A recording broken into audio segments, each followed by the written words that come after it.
start. Mr. Vice Chairman, sir, the most dramatic event of the last year and perhaps the most significant in the history of free India was the underground nuclear explosion. The President's address has taken due note of this event and the President has rightly congratulated our nuclear scientists and engineers on this important achievement. However, a serious omission in the President's address is that he made no mention of the hundreds of other scientists who are working in equally important fields such as agriculture and fisheries, particularly this year, when agriculture has become the whole pivot of our national progress. I would have liked the President to have made at least a mention of those dedicated scientists and technologists who have been doing brilliant work for the development of our countryside. Whenever one visits an agricultural research institute in any part of the country, one is impressed by the dedication and energy of our young scientists engaged in doing the most advanced research in agriculture, dairy, fisheries, soil research, reclamation of desert areas, forestry, all of which are crucial to our development. At the same time, one gathers the impression that there is a great deal of frustration in our scientists today on account of lack of encouragement and the poor conditions in which they often have to work. Atomic scientists are perhaps somewhat better looked after than the other scientists, but on the whole, we cannot say that we have treated our scientists very well.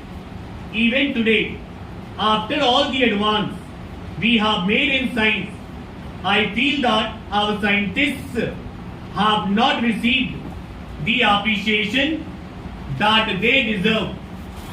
The majority of them are still treated just like functionaries in a government department. Poor salary, indiscriminate transfers, promotion of people merely according to seniority and not on the basis of merit or special experience. These are the complaints that I have heard from scientists whenever I visited any of our leading scientific institutions. I suggest, sir, that the time has come when we should not only raise the prestige of our scientists community but also substantially improve their material rewards and conditions of work. When I say material rewards, I do not mean just salary.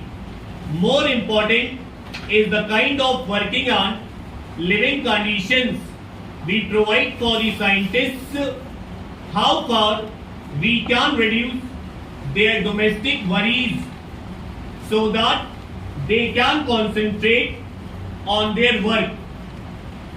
It should not be beyond the means of our government to provide our scientists cheap housing, special educational facilities for their children, concessional travel facilities, and so on.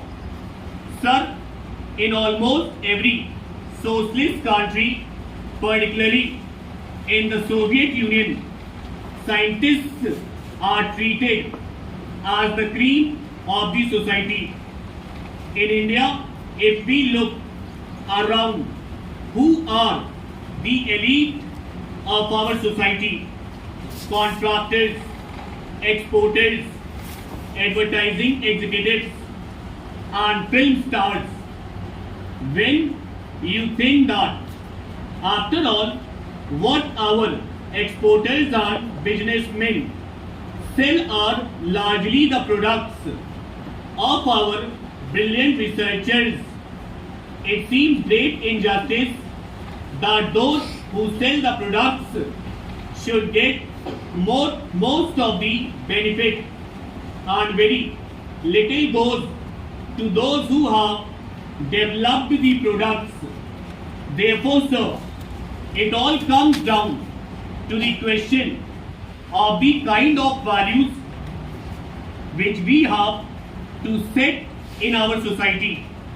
Unless we make a radical change in our system of values and priorities, our progress will continue to be lopsided and haphazard as it has been in recent years. It has become more evident now than ever that only through advanced science and technology we can improve the conditions of the vast masses of our people who live in the rural areas. While I do not deny that traditional occupations and cottage industries should continue to be an integral part of our rural life, we can at the same time transform the economy of our rural areas by bringing modern science into these regions. Rural electrification, medical care, schools, modern methods of agriculture, cheap housing, dairies and fisheries, all these things can be brought to the rural areas if we make the best use of our scientists and if we organize our efforts in such a way as to spread scientific knowledge to the rural population and also provide them facilities to use this knowledge. Sir, much of the work of our agricultural scientists has not so far spread to the villages. Sir, it is disappointing to see that the President's speech is set in a conventional mold. Many of the new ideas that have been discussed in the last year have failed to get a mention.